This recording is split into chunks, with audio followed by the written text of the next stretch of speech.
On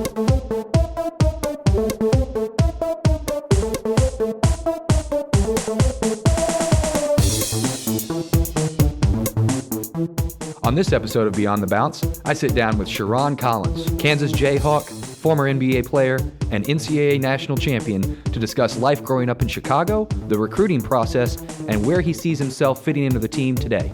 All that and more on Beyond the Bounce. Thanks for joining us on Beyond the Bounce, presented by ZTE. Very excited to welcome into the studio Legends point guard, Mr. Sherron Collins. Sherron, thanks for joining us. No problem. Now, Sherron, very storied career. And a lot of folks are familiar with your basketball accomplishments, but very few, especially myself, knew that you were such an accomplished football player early in life. How did you transition from being an all-state, all-American wide receiver and into the point guard and star recruit at the collegiate level that you found yourself?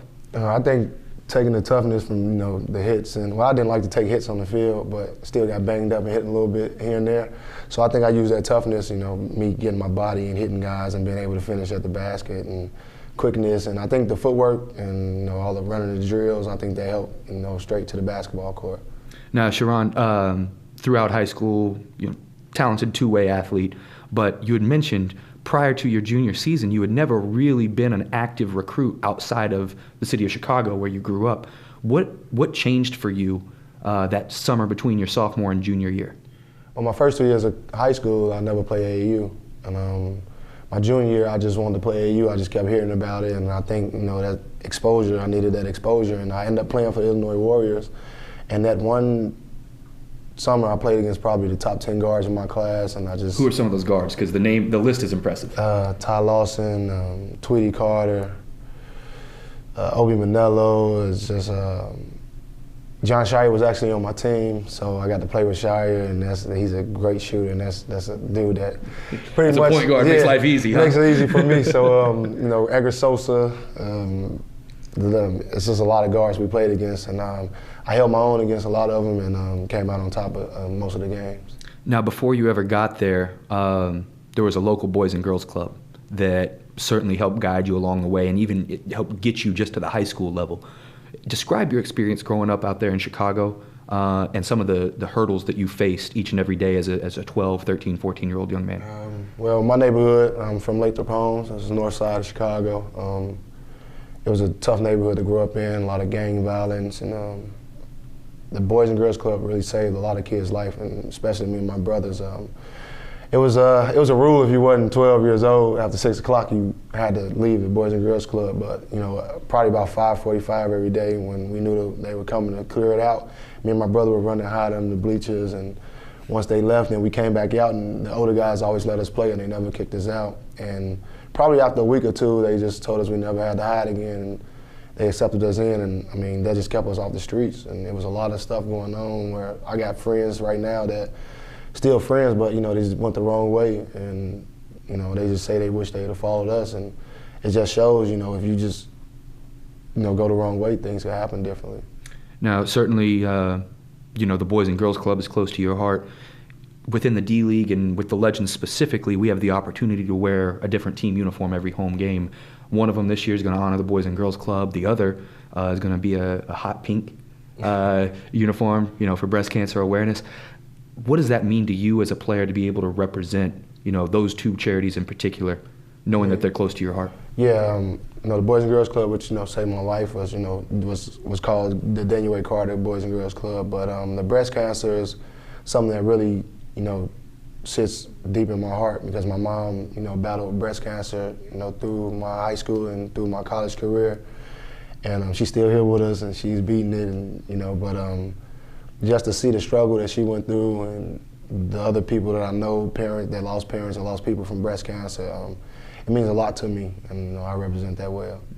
Now, certainly without your mom, the Boys and Girls Club, you wouldn't have had those opportunities in high school that ultimately got you recruited.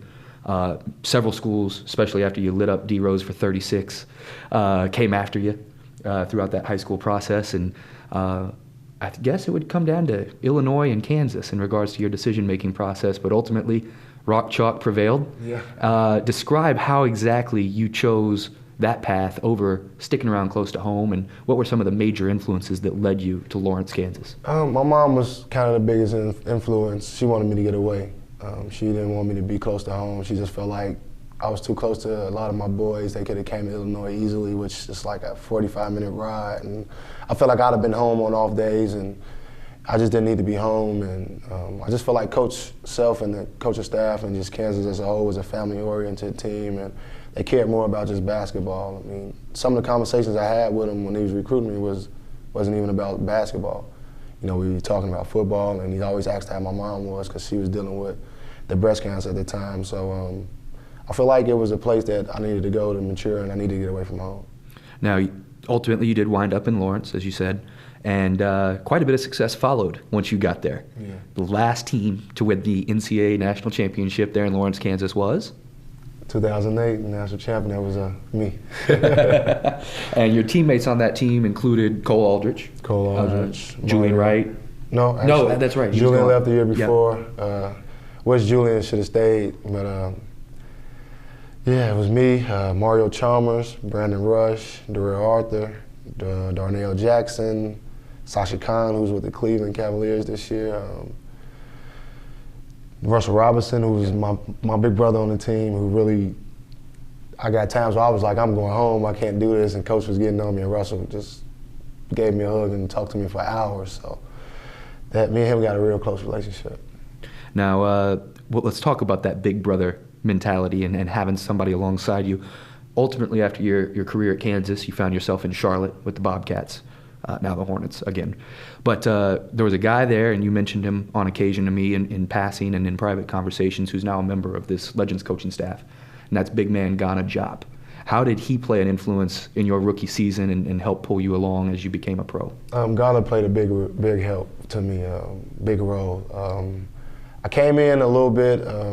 You know, I was highly, you know, I didn't get drafted, but I was one of the best point guards in college in basketball that year, and it was tough. I went from being the guy on my team to playing all the minutes to not getting in at all and not playing, and it was just frustrating at times. And Ghana was always on me, like, you know, you're just a rookie, you know, just keep working and, you know, getting me, making sure I ate right, making sure I did the right things to stay in shape, and especially when we was on the road, you know, him, Eddie Nahara, who was another guy who was, you know, who was big in this organization.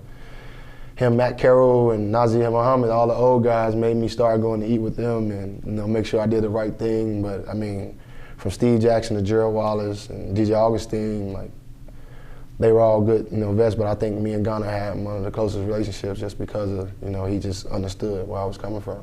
So here we are today. Ghana Diop is one of your coaches, and you are one of the old men on the team. What does it mean to be able to look back at your career now, certainly not anywhere near being over, but well past its start, and say, okay, here's what I've learned and what are those things, and here's what I can do to help the guy behind me who's coming up, who's 20, 21, 23 years old?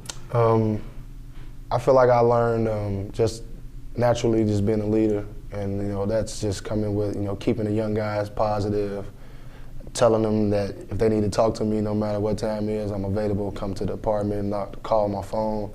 It don't really matter, you know, just being a leader and just helping the young guys out any way I can. And, you know, like now, looking, you know, in my career now, it's just like I think I understand the game of basketball a lot more than I understood it when I was younger.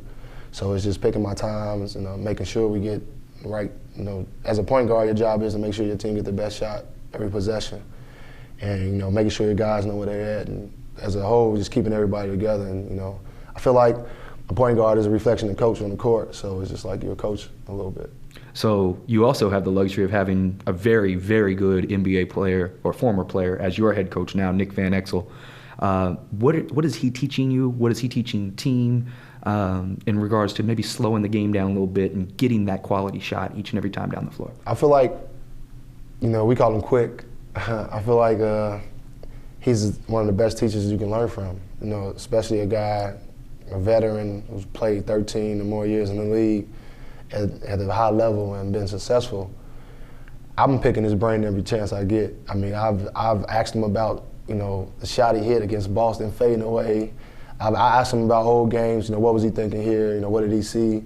And I feel like he's putting us in those positions, you know, to make great decisions. And I feel like he's getting us to understand, the pace of the game. Just slow it down at times, but every cut has to be hard. When you run and play, you got to make sure you're here and there, and everybody has to be set.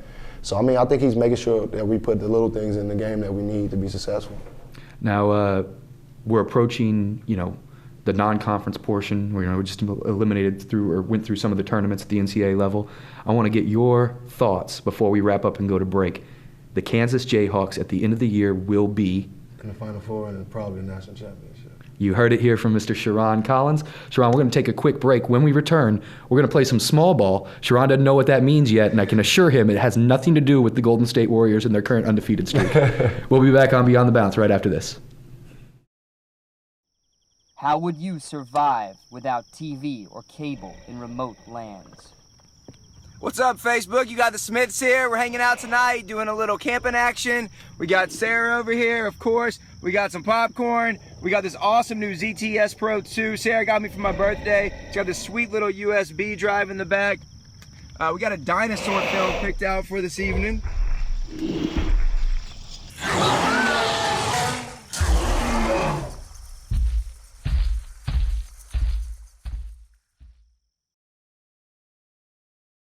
Welcome back to BTB, presented by ZTE, proud partner of your Texas Legends. And now it's time for small ball.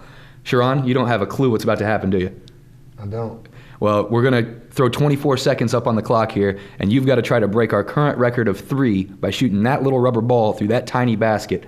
And that record is held by Hall of Famer Nancy Lieberman, Coach Del Harris, and Mr. Delonte West. But if you hit 4 of them, you stand alone in first place. So are you ready? I'm ready. All right, let's throw the clock up there behind us. And 3, 2, 1, we're off. Small ball with Mr. Sherron Collins, proud Kansas Jayhawk and Texas legend. He's 0 for 2. There it is, 1 for 3. Hey, you're just 3 away from that record with 15 seconds to go. Halfway through it, Sherron. That's 2. We need 2 more, and he's going to break it. 10 seconds. There's the tie. 1 to go with 6 seconds to play. We could have a new champion. He's still looking for it. Or we could have a 4-way tie. There's our winner. As time expires, my man. 4 of them. The new small ball record held by Mr. Sherron Collins. What do you have to say to your fans out there, Sherron? About myself. I'm in my own category. Well, Sherron, I appreciate you joining me here on Beyond the Bounce today. I appreciate you breaking the 3-way tie. I don't have to talk as much during small ball anymore because I only have to mention your name. That's it. Congratulations. Best of luck this season. And any final words for your fans of the Texas Legends, or that huge fan base, which is, the Kansas Jayhawk fan? Man, just to all the fans. Back home in Kansas, Rock Chalk Jayhawk, and the Texas Legends fans, we're going to need you. We're going to need your support for the rest of the season. We're going to play hard for you guys, and we just need you guys to come out and support us, and we're going to give you our best. Thanks, Sherron. Appreciate your time. Thanks for joining us here on Beyond the Bounce. Next episode coming out next week. Be sure to stay tuned.